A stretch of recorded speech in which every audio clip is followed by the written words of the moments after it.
सर्वांना जय महाराष्ट्र।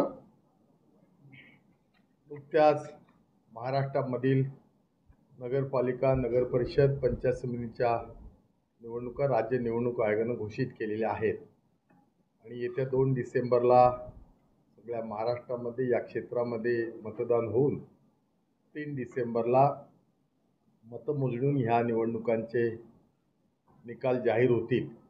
आणि गेली अनेक वर्ष या सगळ्या पंचायत राज व्यवस्थेतल्या संस्था ह्या एकछत्री कारभार पडद्यामागून राज्य सरकार करत होतं।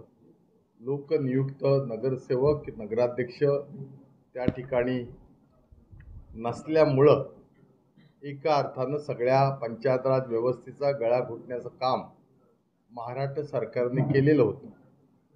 मी सर्वोच्च न्यायालयाचे या ठिकाणी आभार मानतो की त्यांनी निर्देश दिले ह्या निवडणुका घ्याव्यात म्हणून, आणि त्यामुळं राज्य सरकार असेल, राज्य निवडणूक असेल, आयोग असेल, यांना ह्या निवडणुका आज घोषित कराव्या लागल्या।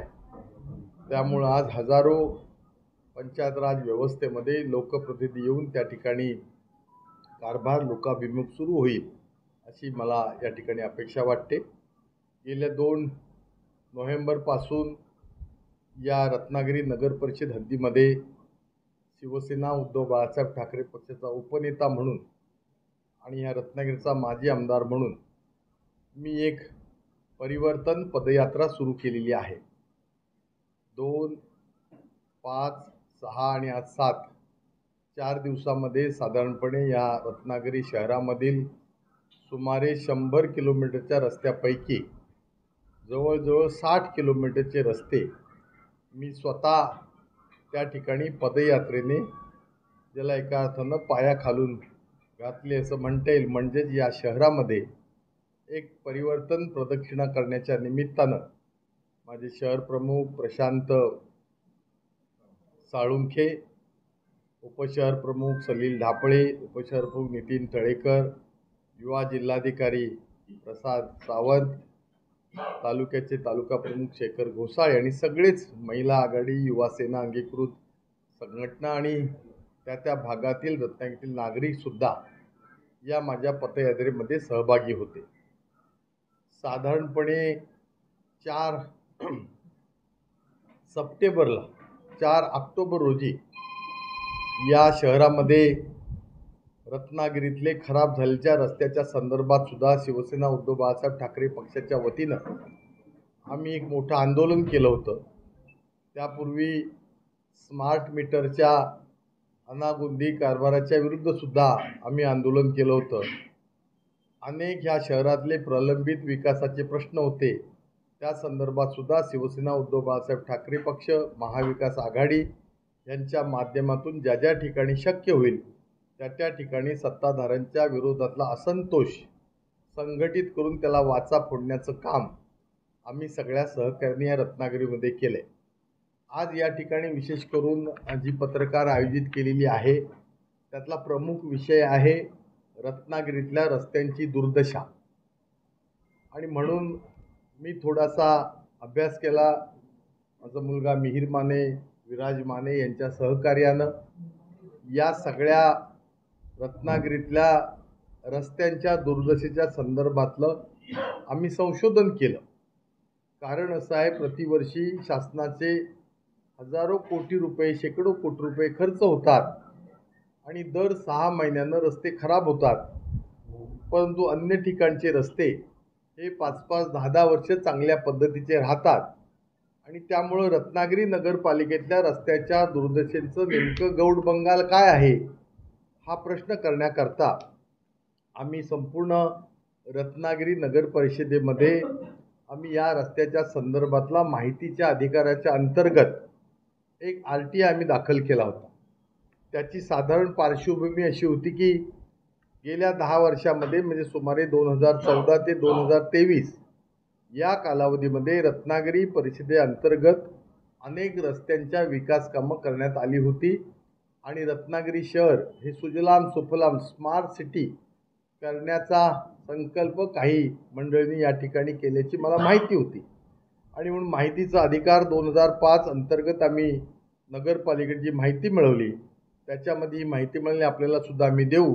याच्यामध्ये प्रामुख्यानं ही जी कामं आहेत त्याचे ठेकेदार आहेत RD Samant and private limited.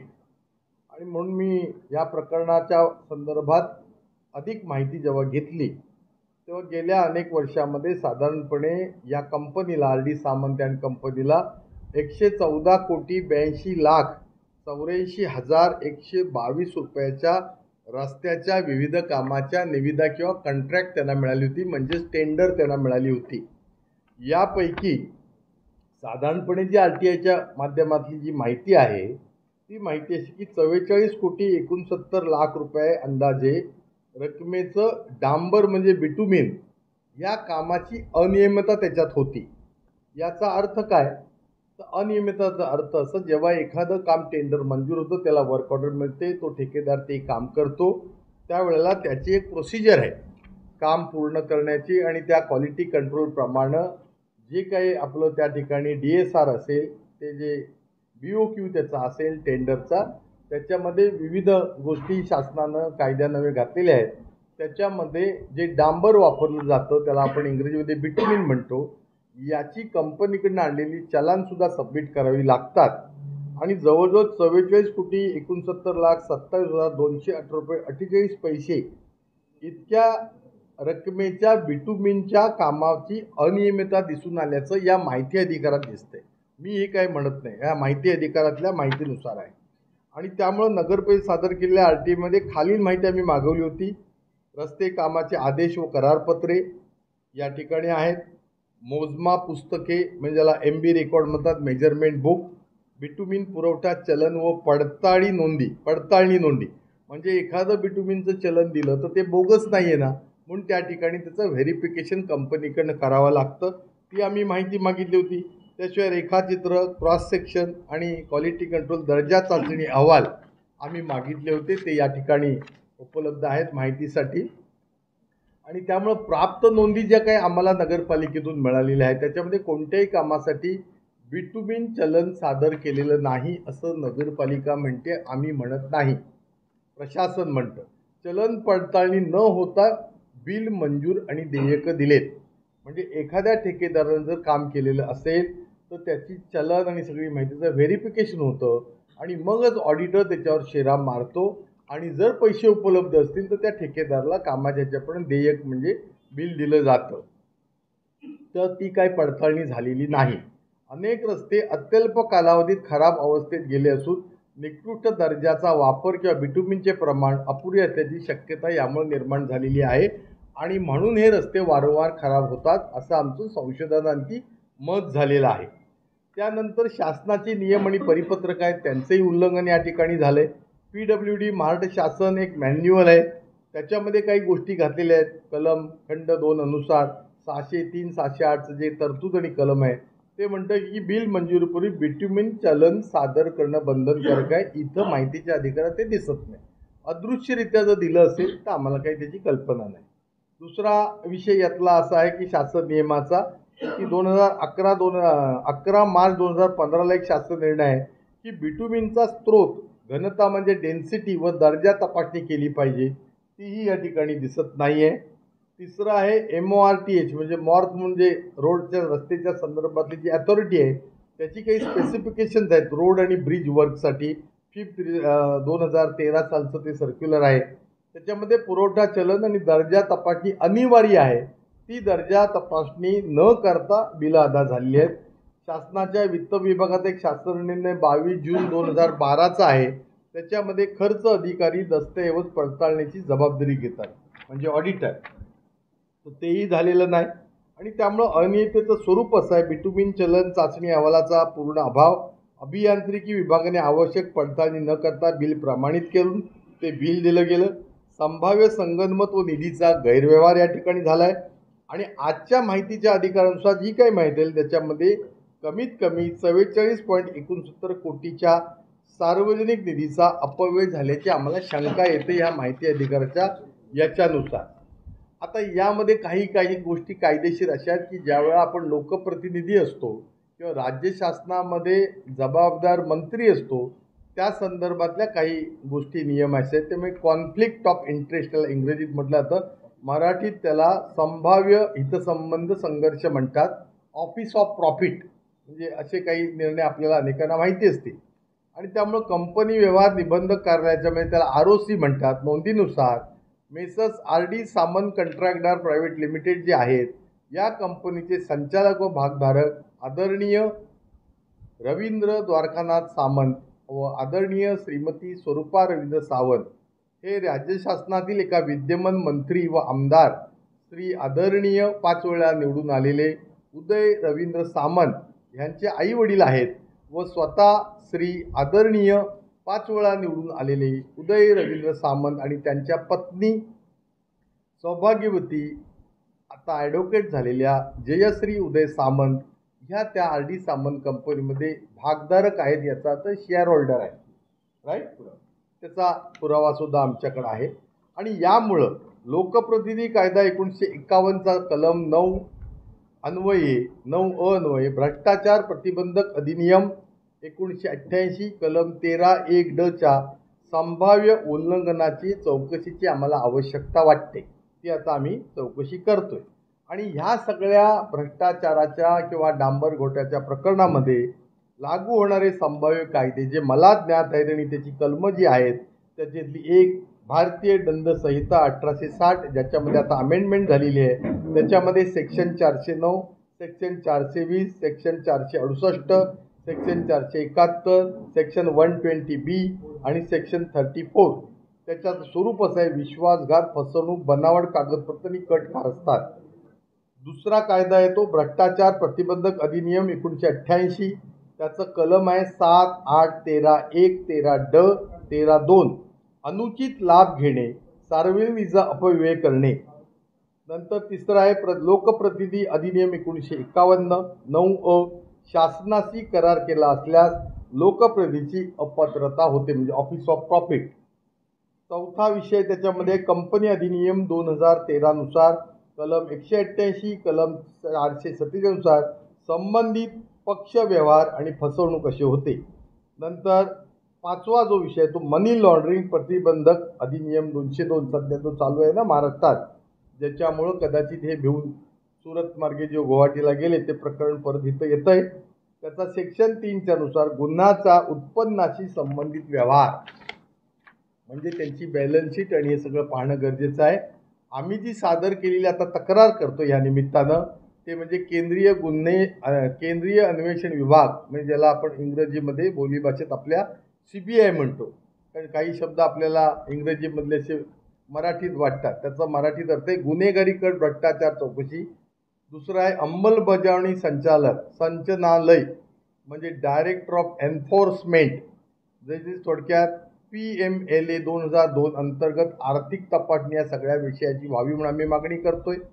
त्याच्यानंतर 3 लाचलुचपत प्रतिबंधक विभाग ज्याला ACB कोकण विभाग म्हणजे बिचारे आमचे राजन सळवेला नाहक त्रास देत आहेत ना ते कोकण विभाग शासकीय अधिकारी कारवाईसाठी. चौथा विषय आर्थिक गुन्हे शाखा EOW मुंबई वित्तीय अनियमितता तपासण्यासाठी. पाचवा विषय महाराष्ट्र लोकायुक्त मुंबई प्रशासकीय व नैतिक जबाबदारी निश्चित करण्यासाठी. आणि सहावा आहे ज्यांच्याकडे आता ही प्रेस झाली आम्ही जातोय ते म्हणजे रत्नागिरीचे माननीय जिल्हाधिकारी हे प्राथमिक चौकशी व कागदपत्र जतन करण्यासाठी आम्ही त्यांना भेटणार आहोत. कारण ह्या जोडपत्रामध्ये आमच्या RTA कागदपत्र आहेत, कामाचे आदेश आहेत, MB नमुने आहेत, छायाचित्र आहेत, ROCच्या नोंदी आहेत. कदाचित ह्या कुठं नाही कुठंतरी दूर किंवा लंपास करण्यात येतील आणि पुरावा नष्ट करण्यात येईल ही आमची भीती आहे. आणि म्हणून आमची प्रमुख मागणी जी आहे कंपनी व अधिकारी यांच्यात गुन्हेगारी चौकशी सुरू करणे, नगर परिषद सर्व नोंदी सील करून जतन करणे नाहीतर पुरावा नष्ट होईल, स्वतंत्र तांत्रिक व फॉरेन्सिक ऑडिट करणे, 4 कंत्राटदार कंपनीचे काळ्या यादीत समावेशन करणे, 5 गैरव्यवहार झालेल्या निधीची वसुली करणे, 6 न्यायालय अथवा लोकायुक्त यांच्या देखरेखीखाली चौकशी करण्याची आम्ही मागणी करतोय. 7 हितसंबंध सिद्ध झाल्यास अपात्रतेचा विचार प्रतिनिधी नियम अधिनियम कलम 9(अ) अन्वये करण्यात. सद्य परिस्थिती अशी आहे नोव्हेंबर 25 पर्यंत सर्व तक्रारी संबंधित संस्थांकडे दाखल करण्यात आल्या असून काहीची पावती प्राप्त झाली आहे. माध्यमांना निवेदन देऊन चौकशी तातडीने सुरू करण्याची या पत्रकार परिषदेद्वारे आम्ही या ठिकाणी मागणी करतोय। हा जो सर्व विषय आला आहे त्याचा सगळ्यात महत्त्वाचा निष्कर्ष असा आहे की हे प्रकरण सध्या आम्ही जो आरोप करतोय माहितीच्या आलेल्या माहितीनुसार तो म्हणजे हे जे रस्ते खराब झालेले दिसत आहेत, बिचारा रिक्षावाला असेल, टू व्हीलर बंधू भगिनी असतील, फोर व्हीलर असतील, हेवी गुड्स असतील, ह्यांना खूप त्रास आज होतोय। अनेक अपघात झालेत। कालच एक काहीतरी दुर्दैवानं अपघात रत्नागिरीत झाल्याची रात्रीची मला एक दुर्दैवी बातमी आहे। मला अजून त्याची माहिती आलेली नाही, पण कोणीतरी मला म्हणालेत। याचा अर्थ असा आहे की यांनी चोरी करून, कारण यांना एका माजी खासदारानं काही वर्षापूर्वी डांबर चोर असं संज्ञा रत्नागिरीमध्ये येऊन केली होती। तुम्हाला आठवत तर बघा, मी काही हे म्हणत नाहीये। आणि त्यामुळे जर 45 कोटी रुपयाचं डांबरच गायब झालं तर ते माजी खासदार म्हणत होते याला पुष्टी येते, ते परत प्रकरण का थांबलं।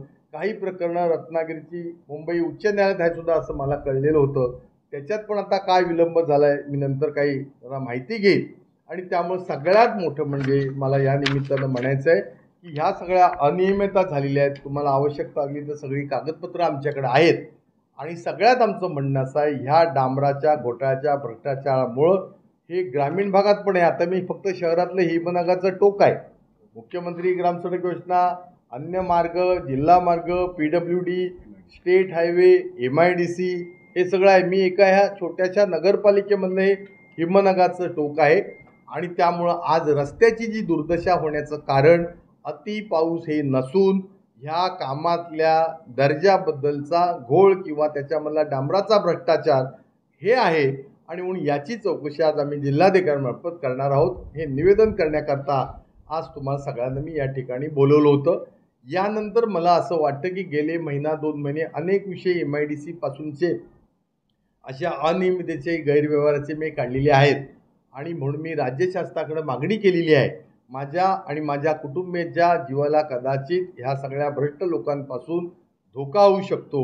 आणि म्हणून मी शासनाला विनंती केलेली आहे की माझ्या कुटुंबाचं, आमचं सगळ्यांचं संरक्षण करणं, अशा परिस्थितीत सत्याला वाचा फोडण्याकरता, सत्याला न्याय देण्याकरता ही भूमिका आज आम्ही घेतलेली आहे। तेव्हा आम्हाला या ठिकाणी आवश्यकता भासल्यास, कारण हे सगळे लोक एक स्कॅन्डल आहे, हा मोठा भ्रष्टाचार आणि हा नेक्सस आहे। त्यामुळे अनेक ठिकाणी मी पदयात्रेच्या माध्यमातून कुठे फिरत असतो, बाकी राजकीय पक्षाच्या कामाकरता फिरत असतो। तेव्हा या सगळ्या लोकांपासून माझ्या जीवाला धोका आहे आणि त्यामुळे आम्हाला संरक्षण मिळावं अशा प्रकारची सुद्धा मागणी मी राज्य शासनाकडे केलेली आहे। धन्यवाद।